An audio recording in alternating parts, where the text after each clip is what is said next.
Hello and welcome to my channel. Today I'm doing this drawing of a tiger in colored pencils on sanded paper.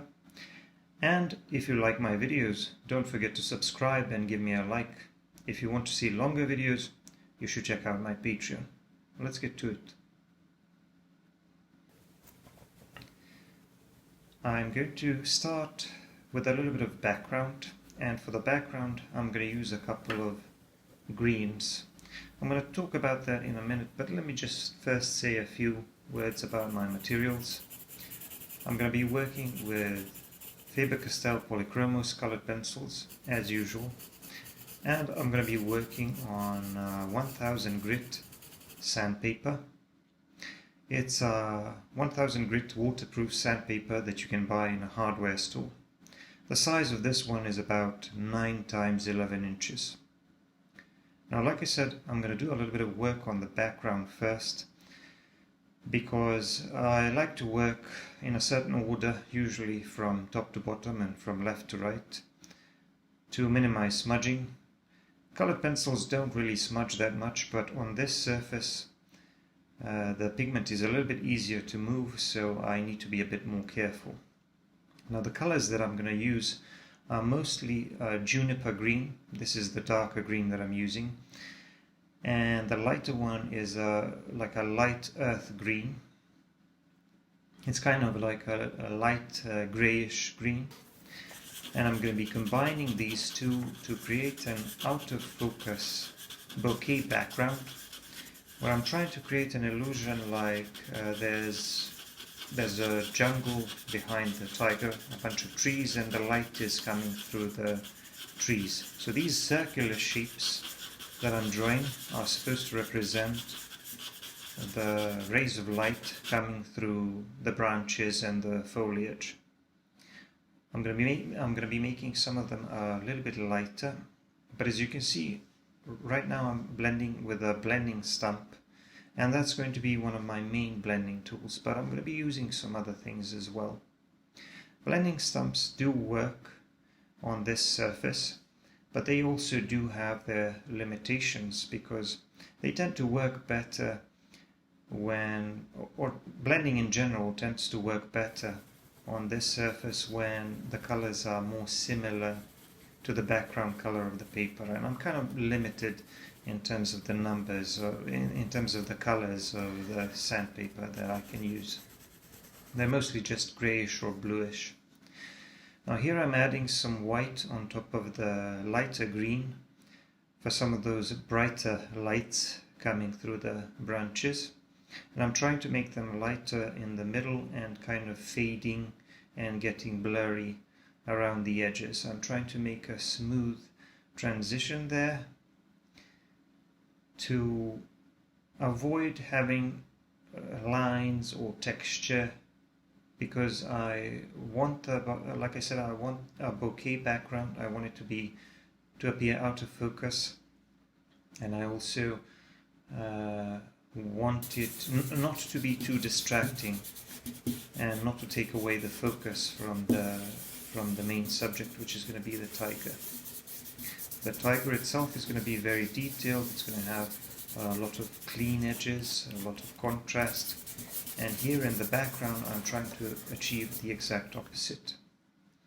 So I'm going to be adding some more of this white colored pencil on top of these lighter circles, and I'm going to be varying the shape and the size a little bit, but here at the top, in the top left corner, I'm going to have some of those brightest lights.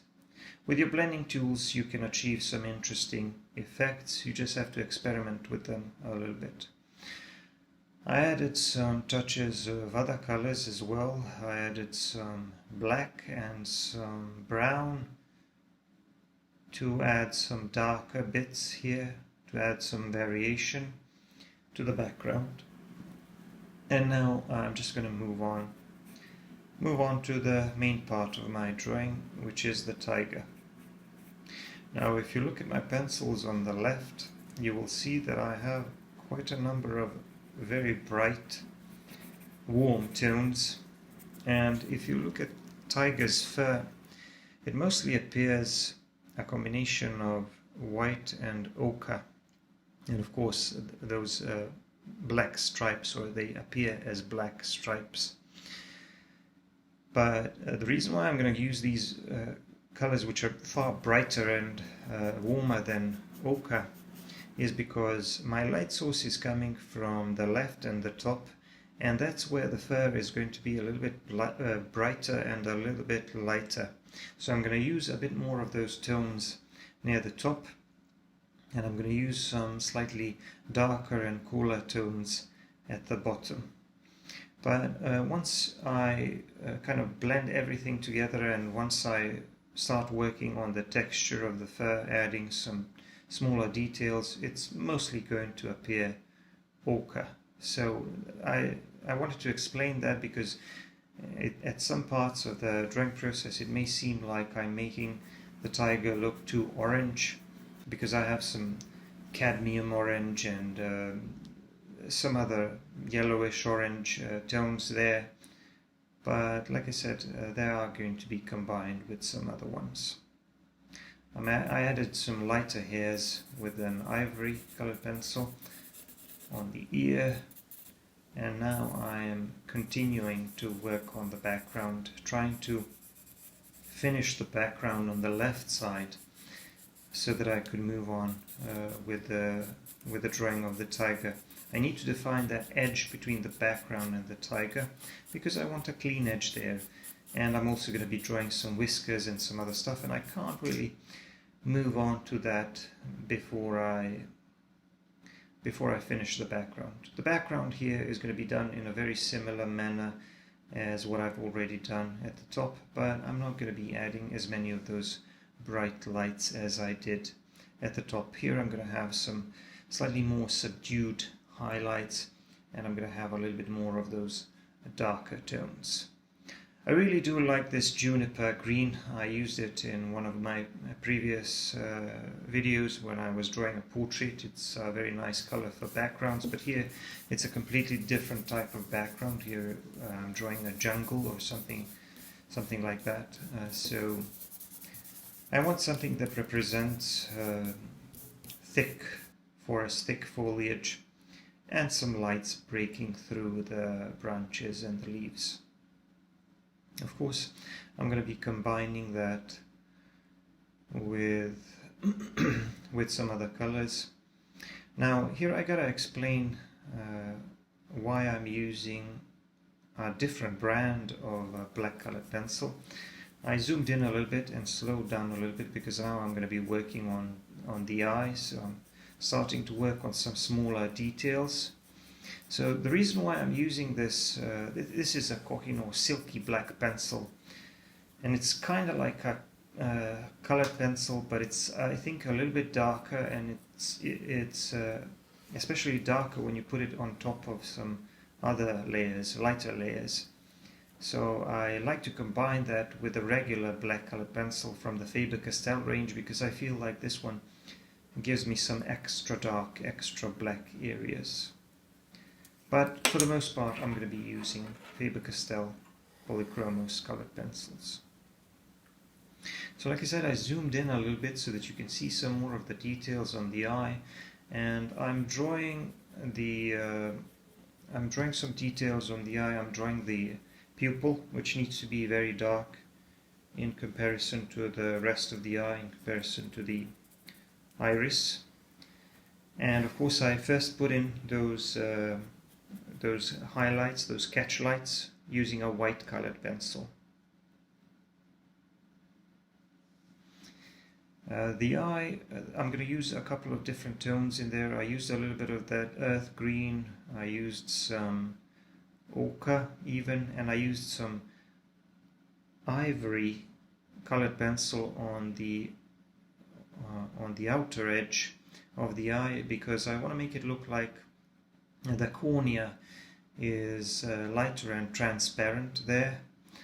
So I want to get that glassy, reflective look of an eye, and of course I have to work around the highlights. I mean, on this surface, on sandpaper, I could always put lighter details on top of the darker ones, but because I want the catchlight to be so strong and clean, I decided to put the white in first and then work around it. Now this is the tear duct, which is mostly dark with a few lighter details, a few highlights in there as well. And the area under the eyelid also needs to be a little bit darker because of the shadow, because the light source is coming from above, obviously. That's usually the case with eyes. And even when you don't really see it clearly in your reference photo, you should always try to shade that top part of the eye just under the eyelid and make it just a little bit darker, and that makes it look more three-dimensional, as it were. You give it a little more depth that way.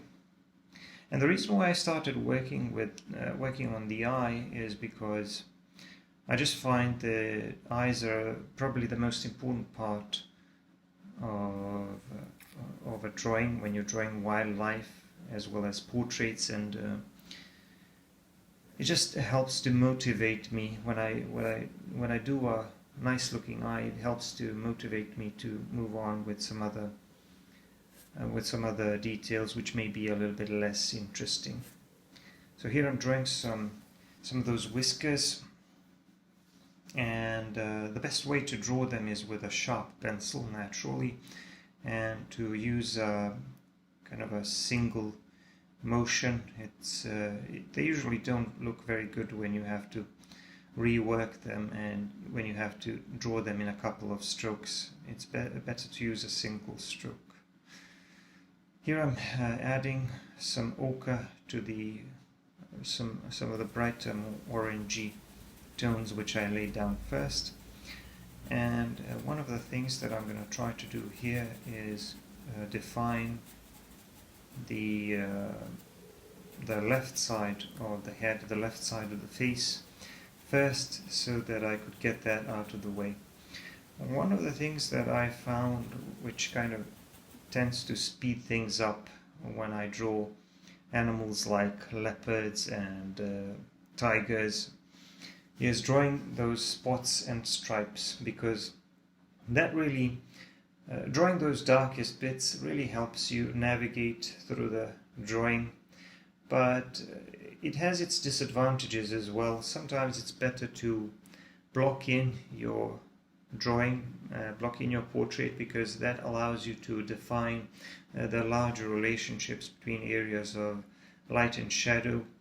So here I'm not really going to do that. I'm going to work kind of segment by segment, because the drawing is really complex and there are a lot of these details, and on this surface, as I've already mentioned, colored pencils do tend to smudge a little bit more than they do on regular paper, so I'm going to have to work in that order in which I normally work, which is from top to bottom and from left to right, trying to minimize smudging because I'm right-handed. Because this rough textured surface tends to grind on the pencil, it tends to grind on the material, and you can move the pigment around more easily, and they almost behave like pastel pencils, like harder pastel pencils. Not quite, but in a way they're more similar to that than regular colored pencils when you use them on regular paper. On regular paper it's really difficult to blend and even erase sometimes colored pencils. Here, moving the pigment is a bit easier. I'm going to do a bit more of the background at the top, and occasionally I have to do a bit of cleaning up just to make sure that the shape looks right. I'm still using that juniper green for the most part. I did add some warmer greens on the left. I don't know if you can tell, but I added some of the permanent olive green, and now I'm back to adding some lighter tones in the form of that light earth green, and I'm also adding some black on top of the juniper green, and then I'm just going to blend all of that together to create a nice blurry out of focus background. Notice that I'm blending with my finger, and yes, you can do that on sandpaper. If the grit of the sandpaper is like 400 or even 200, that may be a little bit too rough on your fingers, and you may run out of skin on your fingertips. But this 1000 grit sandpaper is a little bit gentler on my fingers, even though I still have to be careful. But like I said, you can use your fingers for blending on sandpaper, because not only does it help to move the pigment around and create some smooth blending, it also helps to kind of apply that pigment and make it stick to the surface of the paper a little bit better than maybe some other blending tools do. Because I've noticed when I try blending with brushes, they blend very evenly, but they also tend to dig into the texture of the paper, and they tend to scratch the material, the pigment out, and they end up revealing a little bit too much of the background color. And of course, blending tools on sanded paper, they tend to work better when the background color of the sanded paper is more similar to the color that you're trying to achieve, to the color that you're applying. So when I use a much lighter color, like the white colored pencil or an ivory colored pencil, I do have to layer a bit more patiently and a bit more thoroughly, and I can't rely on the blending tools quite as much as when the color that I'm applying is more similar to the background color of my sandpaper. I hope that makes sense. Moving on to the other ear, and here this looks kind of complex because there are a lot of these smaller, finer hairs growing out of the inner part of the ear. So what's easier for me here is to apply the darker colors first and then use some lighter colors on top. If I don't use too much pressure, the lighter colors, the lighter hair that I'm going to draw on top of the darker values, they're going to be influenced by the darker colors, which is ultimately what I want. I want them to be getting lighter and lighter as they grow out of the ear, so they're sticking out and they're catching more light, they're more exposed to the light source, but the part of those hairs, or those hairs which are closer to the inner part of the ear, are going to be in the shadow and they're going to appear darker. So I did a little bit more work on those smaller, finer hairs using an ivory colored pencil. I have to make sure that my pencil is fairly sharp and that my strokes are fairly clean, but once I start going closer to this inner part of the ear, this darker shadow area of the ear, I'm going to switch to slightly darker colors. I'm using this beige color now,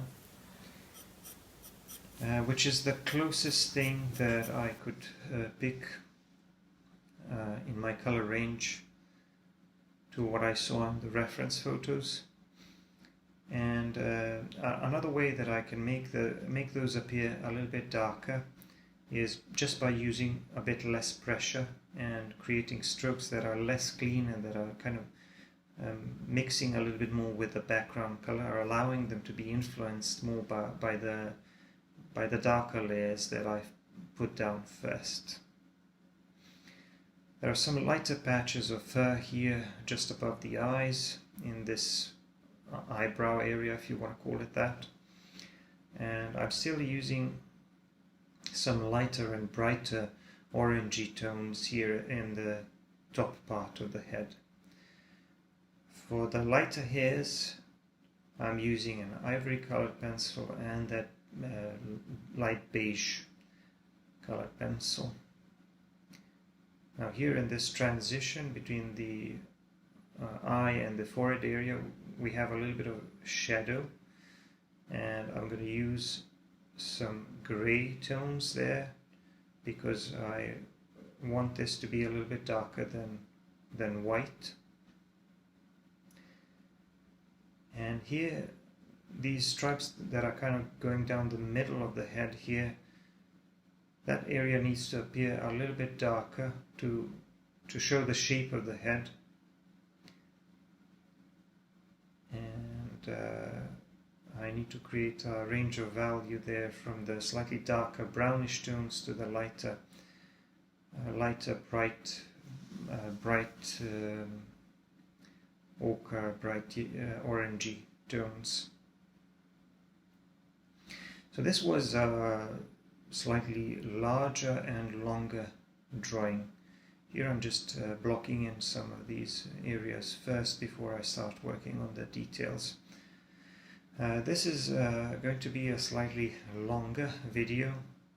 It's going to be over an hour. It's probably one of the longest videos I'm going to post here on YouTube.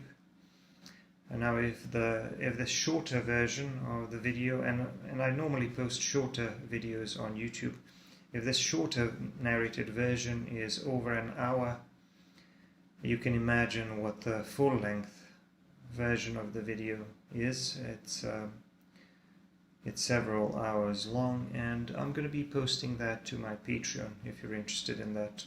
On my Patreon you can find a lot more additional content. You can find some other stuff. You can find longer real-time videos, full-length narrated videos with more detailed explanations, more discussion on the materials and the drawing techniques and things like that. So that's for those who want to hear a little bit more about these things. Here in the eye I decided to add some orange because I thought that would make it look a little more interesting, and I thought that it would make it look a little more lively. And I'm just working on the texture of the fur here, pulling those short strokes to reflect the texture and the length of the fur. One of the things that I often talked about in many of my videos, whether I was working in charcoal or colored pencil or any other type of medium, when I draw wildlife and furry animals, is that if you want to create a realistic looking fur, you need to make sure that the texture of your fur looks good and that the length of the fur matches, and the direction in which it grows matches what you see on the animal, what you see on your reference.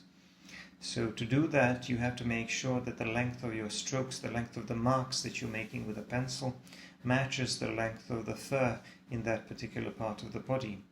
And you also have to make sure that the direction of your strokes matches the direction in which the fur grows. So if the fur is longer in that part of the body, you need to make your strokes longer. If the fur clumps are larger, you need to make sure that your marks appear larger.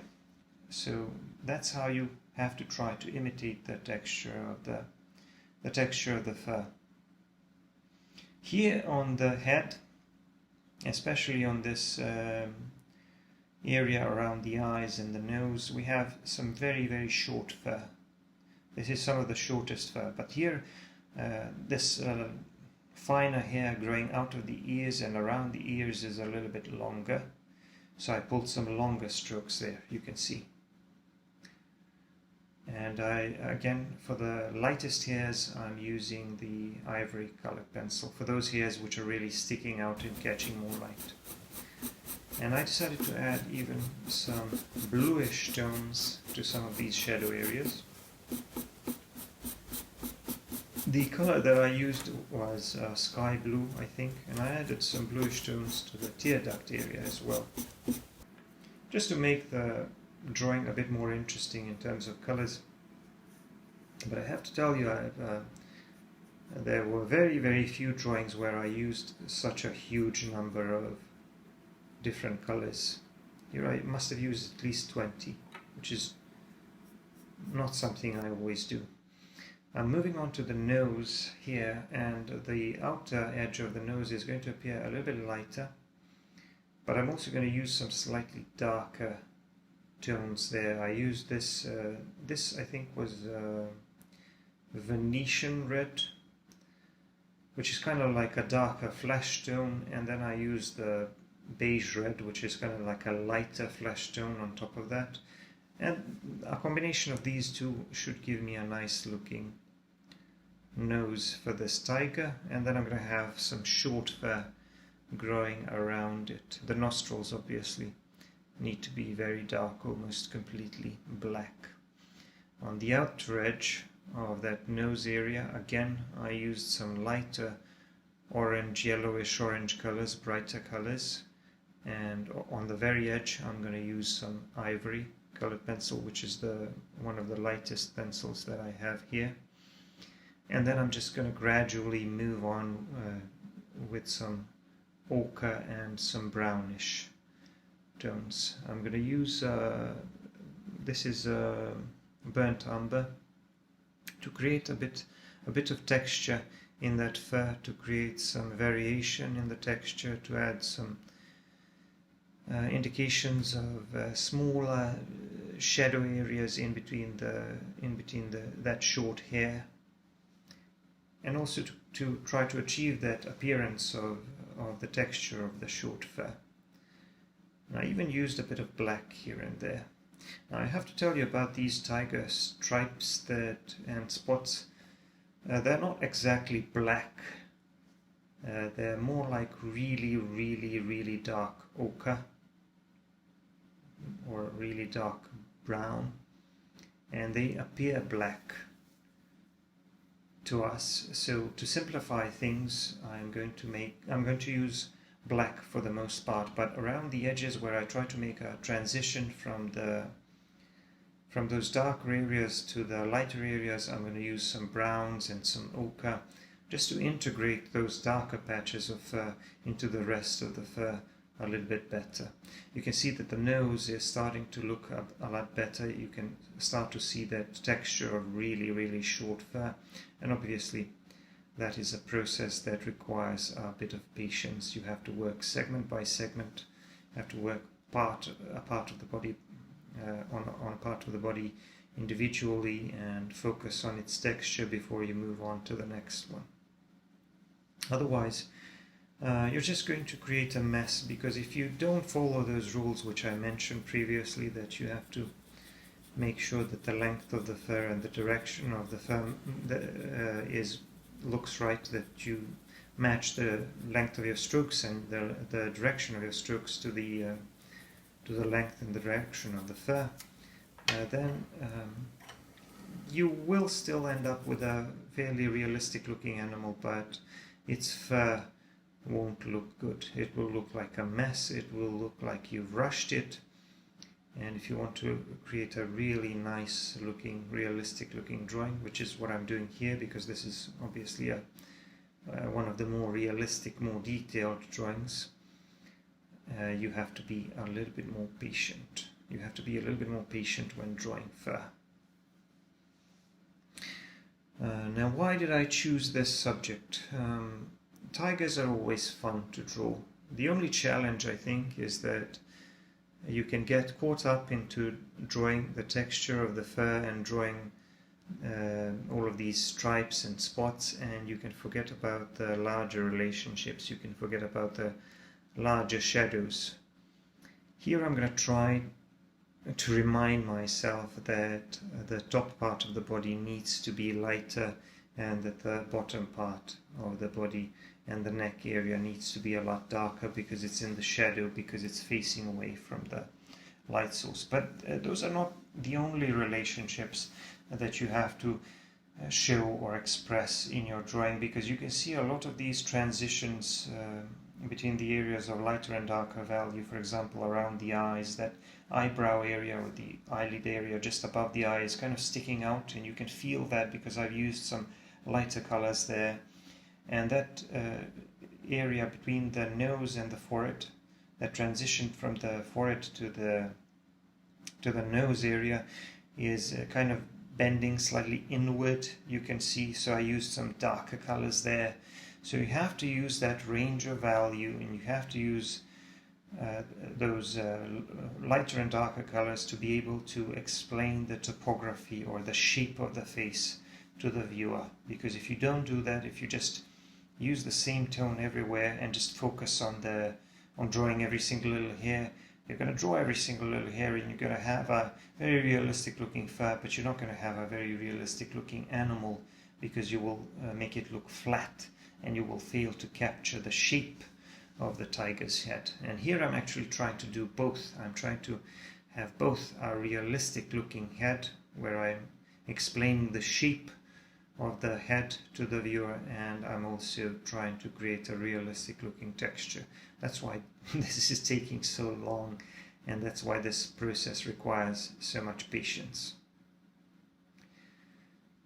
I mean, drawings like this obviously require a little bit more work and a little bit more time, and if I try to sell this, I'm probably not going to get much money, so I would rather give it away as a gift to somebody. I was thinking I might give this to my sister. She likes cats. She likes regular cats better, but this is also a cat, a slightly bigger cat, so she might like this one. We'll see. I'm using a beige color again here for some of the lighter hairs in this area, and you can see what my approach is to creating a realistic looking fur. I have some sort of a mid-tone, and then I have some darker tones which I usually draw, or darker details, darker hairs, which I usually draw with a darker brown, like a burnt umber, or even a burnt sienna, where I need some slightly warmer reddish tones. And then on top of that I use some lighter colors for the lighter hairs, like for example an ivory colored pencil for the lightest ones, and the beige for some of the slightly less light hairs. I added a bit more of those touches of this bluish pencil. It was either a sky blue or a light ultramarine, I'm not really sure, but I felt I needed a little bit of that bluish color in the eyes and in some of the shadow areas. One of the things that is also helping me quite a bit with the texture of the fur is the darker background, the background color of my paper. It's not exactly the color that I would want. I would want maybe a slightly warmer color, but the very fact that it's a bit darker is actually helping me create some extra texture, because as I draw, as I color in portions of the tiger's head, I don't cover all of the paper, I don't cover all of the background, and some smaller spaces are left uncovered with those lighter colors, and they appear as smaller shadow areas, they appear as texture, and sometimes I blend over those, sometimes I go over those with my pencils, and sometimes I just leave them because I want to retain some of that texture. So here I'm moving on to this cheekbone area where the stripes are changing their shape slightly, and I'm putting in those darker areas first, because if I try to put darker tones on top of the lighter layers, they might not end up quite as dark. That's one of the things that I've noticed. Even though you can layer very well on sanded paper, there are limitations to that, and sometimes it's better if you can just put in the tone that you need, the color that you need first. You should do that, and that way it won't get muddied with some other layers. And once again, in addition to the Faber Castell black colored pencil, I also used the Kohinoor Silky black pencil, which is very similar to a colored pencil, but I do believe that it has some other stuff in it. It probably has some charcoal or carbon in it, which makes it just a little bit darker than the regular colored pen. I'm adding some darker lines, darker marks in between these lighter hairs, and then adding some even lighter hairs on top. So basically I'm layering several different pencils to create the appearance of a realistic looking fur. A bit more of these warmer tones, and then mixing that with some burnt ochre, and adding a touch of that burnt ochre around the edges of these darker shapes, these darker stripes, so that I would make them look a bit more natural, because you can't make them look like they're just glued on top of the rest of the fur. They have to look like they're a part of the fur. So I need to make their edges look like they're also hair, but patches of darker hair. Now here I'm putting down some strokes of lighter marks, lighter hair, using that beige color, and you can see that my marks are a little bit larger and wider here, but they're kind of tapering. But I have to go over them 2 or 3 times in order to make them a little bit thicker, so the fur is getting longer and thicker as we move further away from the nose area and the eye area, where there is generally shorter hair. Now on this nose area here, on the muzzle or snout, I don't know what the proper expression is for cats, there are some of these darker spots of darker fur, out of which the whiskers will be growing. And because this part of the face of the mouth is in the shadow, I'm going to have to use some grey instead of the usual white and ivory, because these are too light. So I'm going to use some grey and combine that with some other darker tones to create that shadow area. And there's a large darker area here also around the mouth, partly because it's darker fur, and partly because the tiger's gums are fairly dark, and the biggest challenge here will be trying to draw clean whiskers on top of that, but I think I won't have much of a problem on this surface. If I were working on regular paper, that would be a problem, drawing these whiskers, drawing these lighter marks, but here I don't think I'll have a problem just adding another lighter layer on top of this darker area.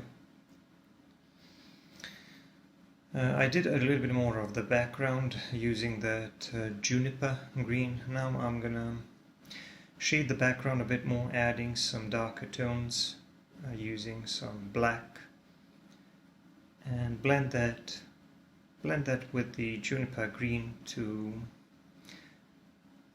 continue creating that out of focus look for my background. I'm adding touches of this lighter green as well, but like I said, at the bottom here I won't be using much of the lighter colors like white and ivory, because I want this lower part of the background to be a little bit darker without those strong highlights, those strong lights. I also added some warmer greens in there as well to see what that would look like, and I added a touch of brown as well to some of these darker areas, because like I said, the background, the blurry background, I won't have any specific shapes there, but it's supposed to look like a forest or a jungle rather, with a lot of foliage and the light breaking through the branches and the leaves. So we're going to have some brownish tones as well as the green ones. So I added a touch of brown, but it's not a regular brown, it's kind of like a reddish, I don't really know, it's kaput something, don't really remember what the exact pencil was, but it doesn't really matter. Now I'm working on this lower jaw area where there is a little bit of longer hair, or at least longer in comparison to the rest of the tiger's face, tiger's head. So it kind of looks like a goatee, I suppose, at the very top of the chin area. And now I'm adding these long whiskers. Like I said, it's best to try to draw them in a single stroke, not to hesitate too much, because that way they look smoother and more natural. Now I'm going to be moving on to this lower jaw area, the right side of the head, as well as the neck area. And a lot of the bottom portion of the neck area will be in the shadow, facing away from the light source, so I'm going to have to use some darker tones there, while at the same time trying to produce a realistic looking texture. I'm using a bit of grey here on this nose and mouth area, where there would be normally a patch of lighter fur, like almost white, but because it's in the shadow I can't use white or ivory. I have to use greyish color. Now before I finish the work on these longer hairs on the lower jaw, I have to do a little bit more of the background, because I have to draw these longer hairs, flyaway hairs, whiskers and things like that, and I can't really do those before I finish the background completely. And like I said, here it's easier on sanded paper because I can put these lighter details once I'm finished with the background and once I'm finished with the darker layers under them. Normally I wouldn't be able to do that on regular paper. I would have to probably try to use some other techniques, like for example erasing first and then putting in the lighter marks, or maybe scratching out the color with a tool like a razor or something, or maybe even just using a gel pen or something. I'm adding a bit more variation and a bit more texture to this darker area so that I can define the mouth a little bit better, although I can't really make out too much detail in there in my reference photo. Now I'm just going to add some of these whiskers, and you can see that some of them appear to be growing directly out of these darker patches of these small dark spots on each side of the nose,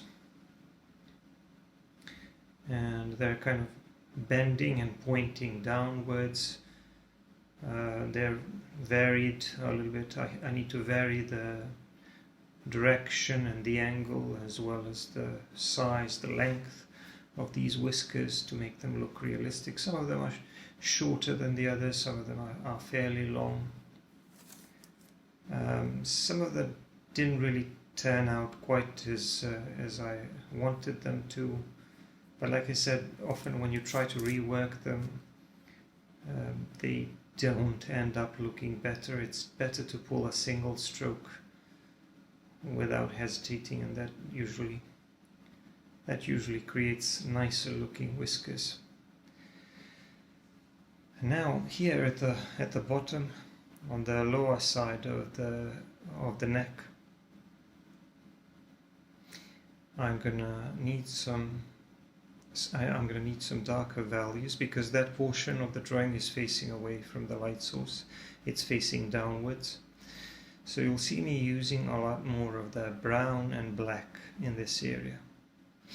I also need to put in a little bit more texture in this area here, which I left kind of grayish, but the reason why I made it grayish is because it's also in the shadow, so I'm going to add some more texture using a black colored pencil and some other tones to it as well, adding a little bit of ochre here and there, because we have these transitions from areas of or patches of yellowish or ochreish fur onto the lighter white fur. I added a lot of lighter marks using this beige colored pencil, and I hope that the fur in this area is starting to look a bit more realistic. You can see that my marks here are a bit thicker, and that's not just a result of the way that I'm pulling the marks and the fact that my pencil isn't as sharp as it was when I was working on the nose area, but I'm also going back and forth and trying to make sure that some of them appear thicker. I'm doing that deliberately because the hair or the fur is getting longer and thicker on that part of the head, and it's forming larger and thicker clumps of fur. I hope that I'm making sense with my explanations. I'm just trying to guide you through the drawing process and the sort of things that go through my head while I'm doing this. This is a bit of a slow process that requires a bit of patience, and you can see me even going back to rework some of the areas which I've already done, which I thought looked pretty good, but I wanted to add some lighter strokes with an ivory colored pencil. I forgot some whiskers here above the above the eye, and I also reworked the appearance of the fur in the forehead area.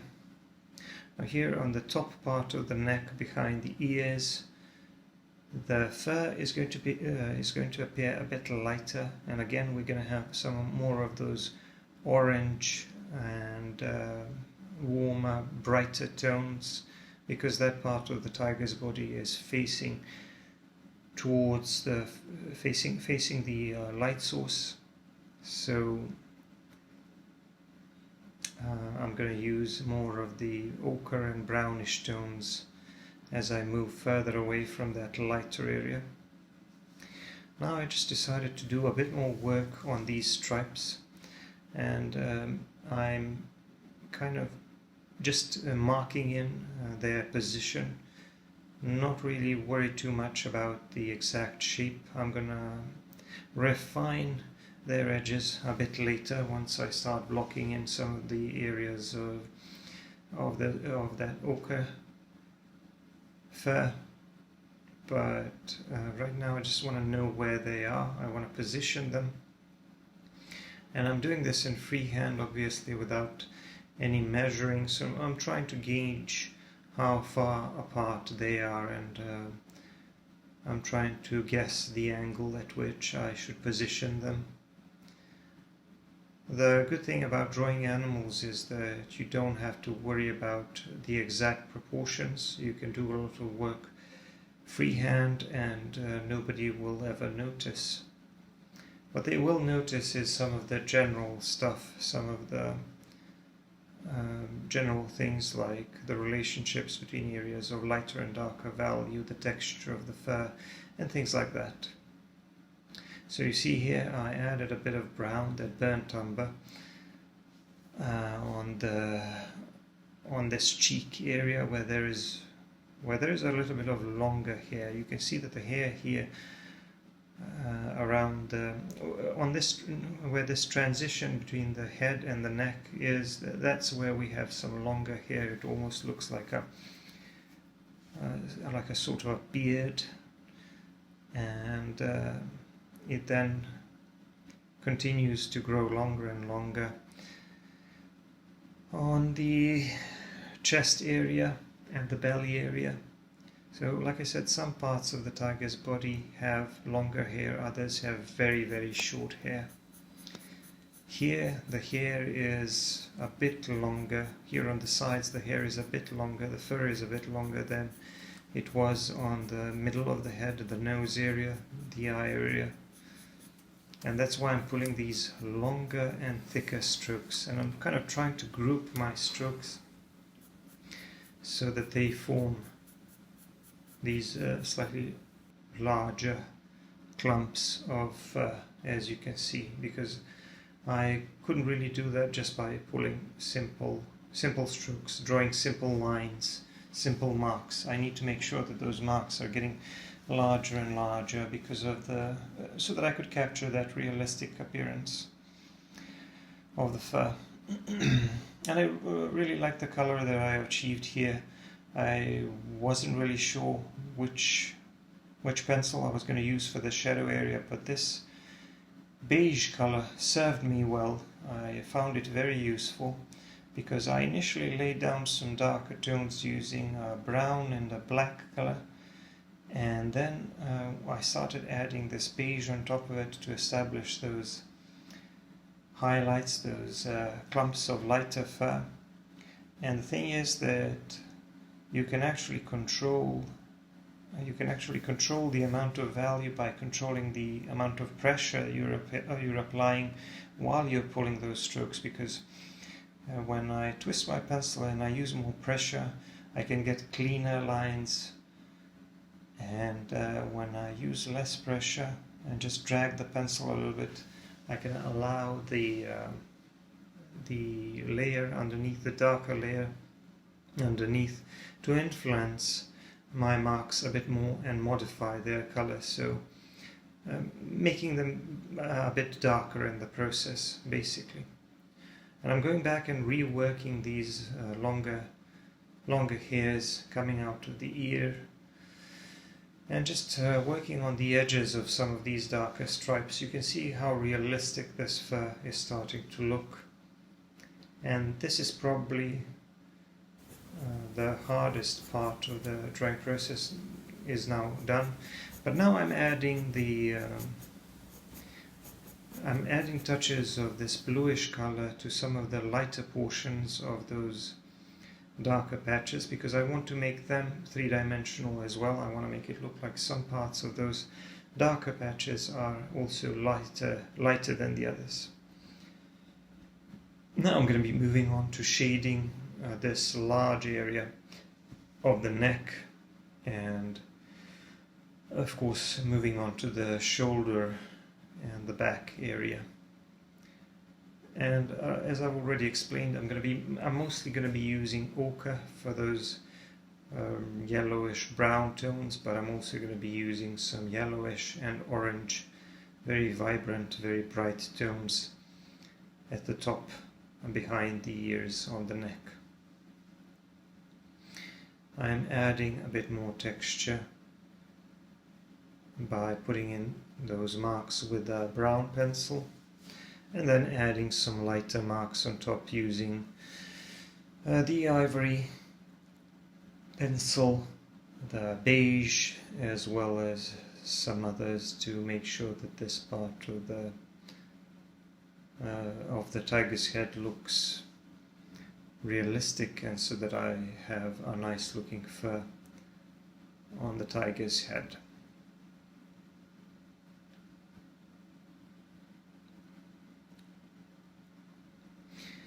I'm going to be adding some more of those orange tones here at the top, and I'm also going to be drawing a bit more of those, a few more of those darker stripes. I just found that I make the quickest progress when I put in these darker stripes first, and it's the same thing when drawing other cats like leopards, for example. When I put in the darker spots first, I tend to make more progress, and I tend to make that progress a little bit more rapidly. I'm not really sure if I can explain why that is so, but I imagine that once I position those areas of darker value, it just helps me navigate through the rest of the drawing. But I'm going to be adding more and more ochre here. The burnt ochre that I'm using here is kind of short now. I've spent most of it. I'm going to have to buy a new one. but it's just a pencil that I use a lot. And here at the bottom I'm using the burnt umber in combination with the black for this shadow area, which is facing away from the light source, so I need that to be a bit darker.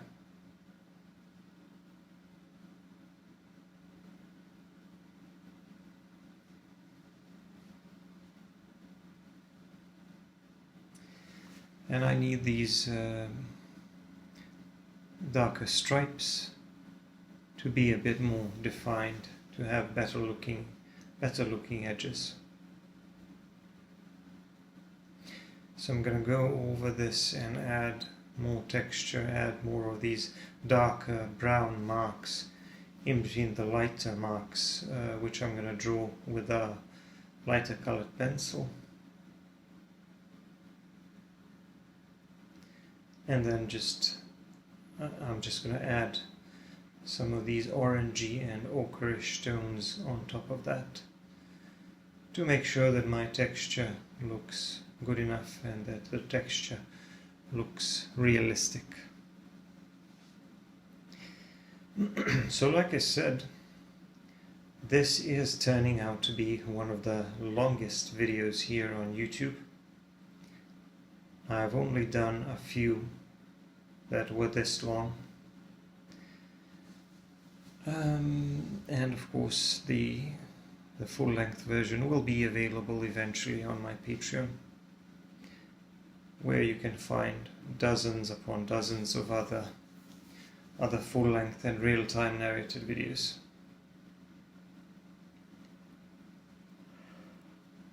I think this technique of drawing with colored pencils on sandpaper is really good for drawing wildlife.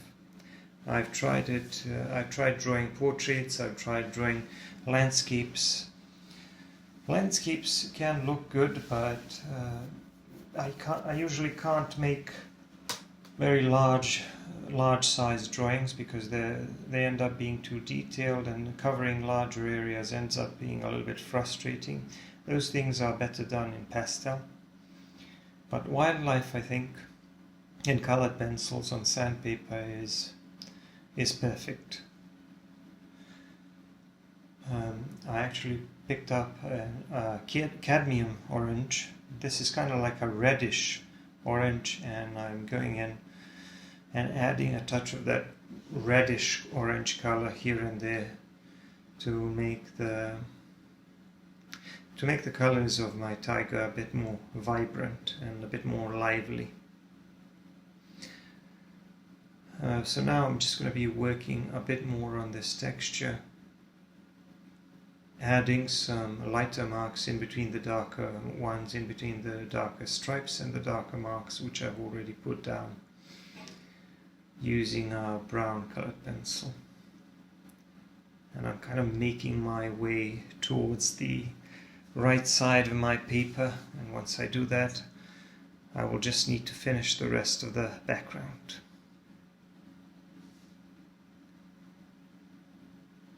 At the top I'm going back and adding a bit more of the ivory colored pencil, which is one of the lightest ones, or the second lightest pencil I use here, just to enhance the contrast between the background and that lighter portion of the tiger's fur.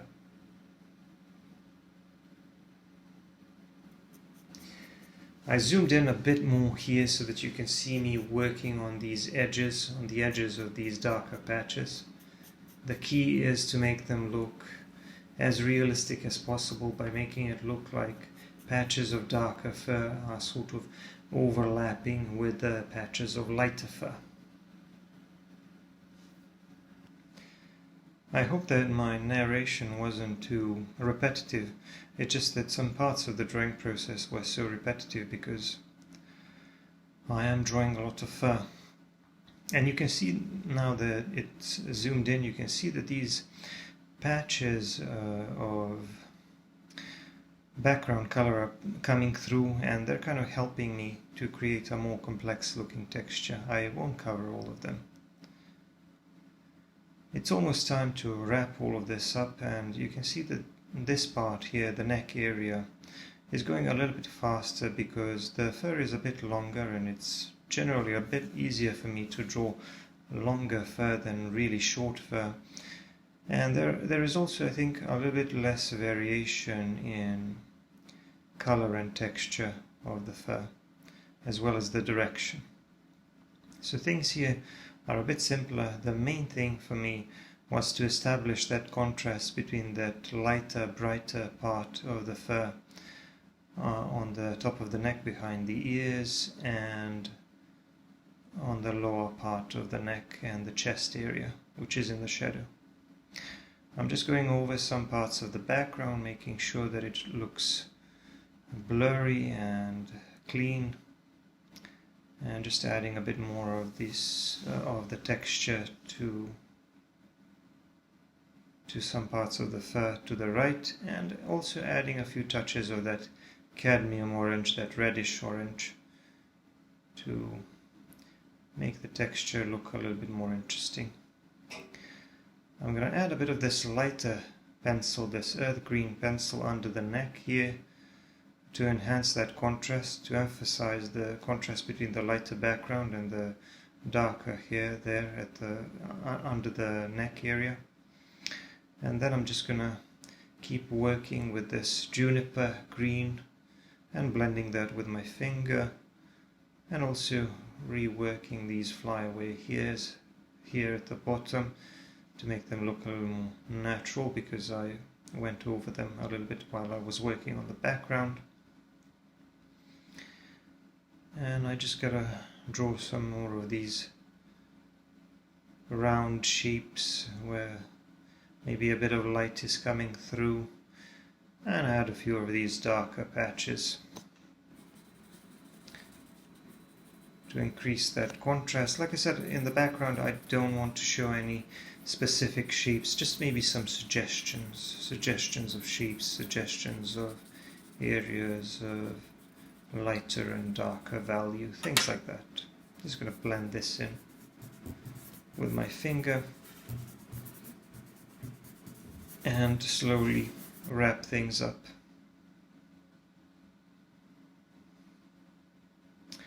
I do most of the work with Faber Castell colored pencils nowadays when I work in color.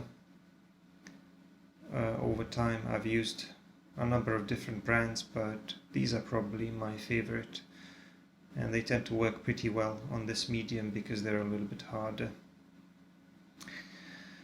Anyway, the drawing is finished. I'm going to put my signature here in the lower right corner. I'm going to use an ivory colored pencil for it. So there it is. And the drawing is now done. Now once again, if you like my videos, don't forget to subscribe.